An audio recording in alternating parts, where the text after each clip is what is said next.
again the Canadian Army overseas goes over the top in its Victory Loan campaign. As the 7th loan hits the home stretch, old man inflation is put to rout in a decisive fashion.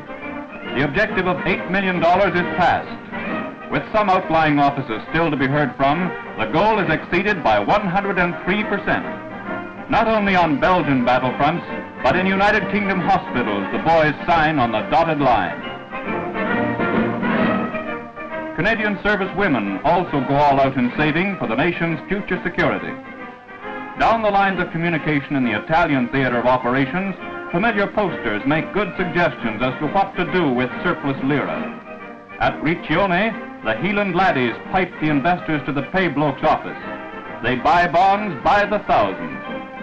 2 Canadian VCs subscribe to the drive. Major Mahony invests in victory, and Major Paul Triquet gets into the swim. All arms add their dollars to their bullets to forge and tighten the chain which is throttling the life out of Hitler.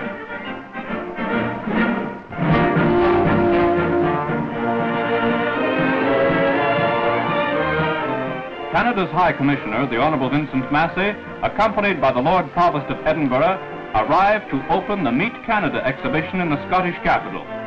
Scotland, always favoured by Canadian forces on leave, plays host once again to Canada's sons and daughters.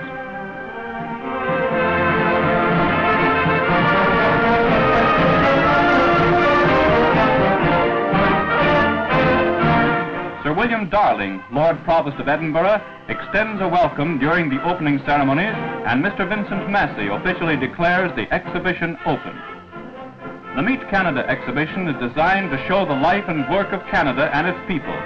The Dominion's contribution to the common war effort is delineated in graphic style.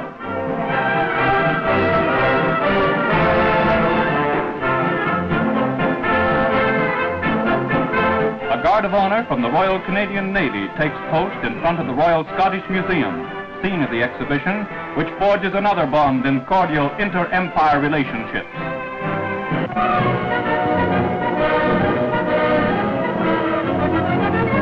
Since shortly after D-Day, Douglas Dakotas have kept up a shuttle service to evacuate wounded from the front lines to United Kingdom base hospitals. New blood banks are carried on their return journeys to the battlefront. Many lives are saved in forward areas by prompt transfusions made possible by fast transport of plasma to RAPs. Ambulances meet the transport on the landing strip, and vital medical supplies are transferred for the trip up to frontline medical posts.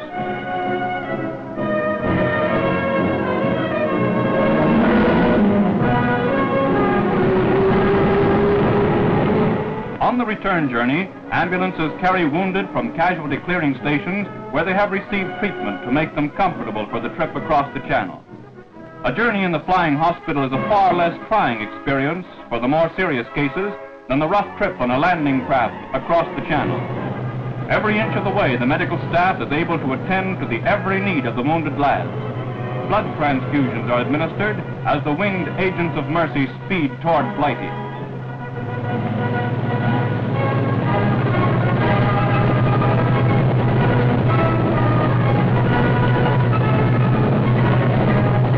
On the English side of the Channel, convoys of ambulances arrive on the dot to meet the planes. Girls of the Canadian Red Cross Corps drive the lorries. Planes carrying as many as 27 patients at a time are rapidly unloaded. The last lap of the journey takes the lads to comfortable base hospitals in the south of England. Casualties recuperate to fight another day.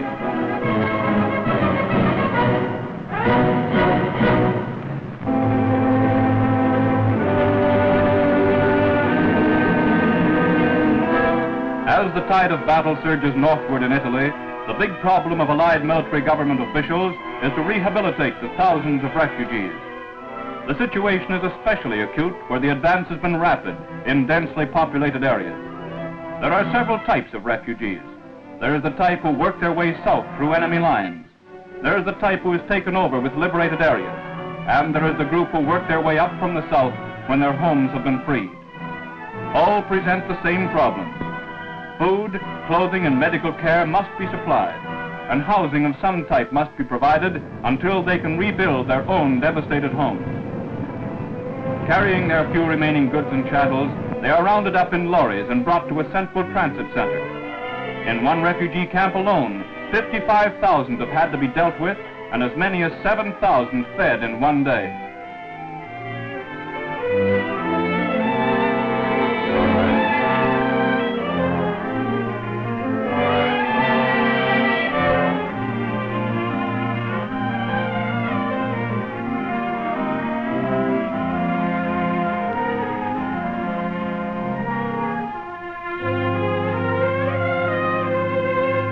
Red Cross workers do yeoman duty in guiding the little streams of the endless river of humanity which flows back in the wake of war. Improvised clinics deal with everything from tummy aches to flea bites.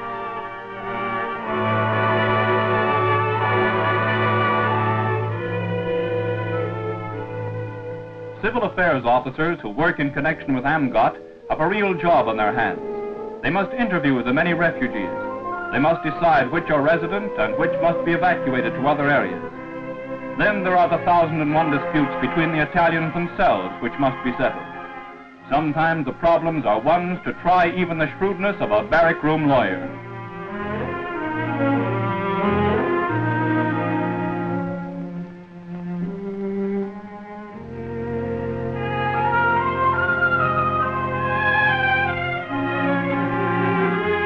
Civil labor offices are operated by a branch of British engineers. They register and offer work to those civilians who have been rehabilitated. Women are given homey tasks and they fall to with a zest. Laborers are paid 50 lira a day and a ration of flour. Thus the machinery commences to function which will build a new Italy from the rubble and ruin of a liberated nation.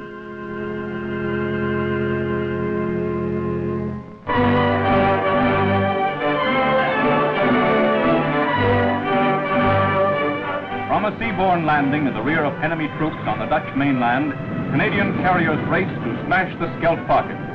Advancing through flooded areas, battered Breskins is overrun. The backdoor assault loosens up German defenses. A veteran Canadian brigade jars Jerry loose from his toehold in the vital territory.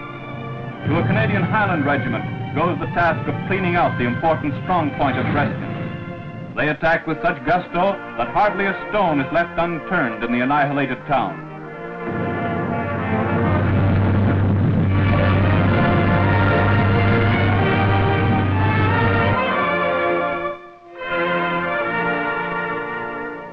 Hardly is the smoke of battle cleared when the once picturesque Biervliet landscape starts to shake itself free from the ruins. Soon grist will come to the mill. Busy hands repair ruined homes. Happy peasants, free from oppression, go their way in a new-found peace.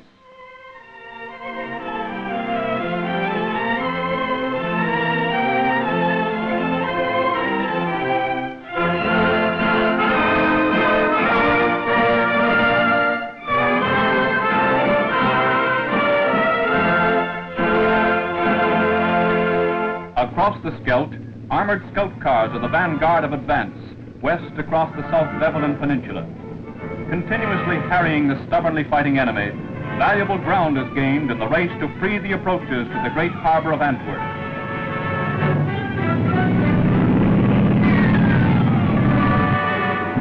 Field regiments of artillery maneuver in close support of armor and infantry, providing the blasting power to keep Jerry on the move.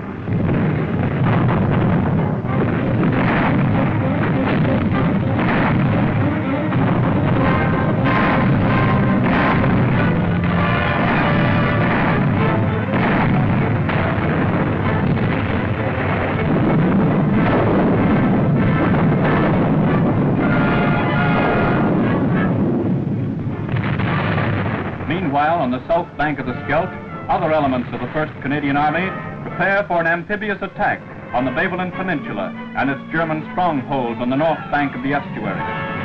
American-made alligators, the last word in amphibious transport, take our troops to the attack, covered by naval and air support.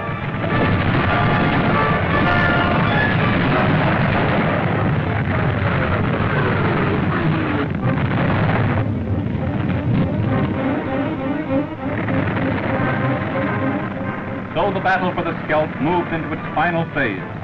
Once cleared and when the first freighter sailed into Antwerp, men of the 1st Canadian Army will have attained the most important objective since D-Day. German admission states that with the great port available to the Allies, a death blow could be delivered to Berlin. So the attack continues, removing the enemy finger from the dike to allow the Allied flood to surge forward to the right.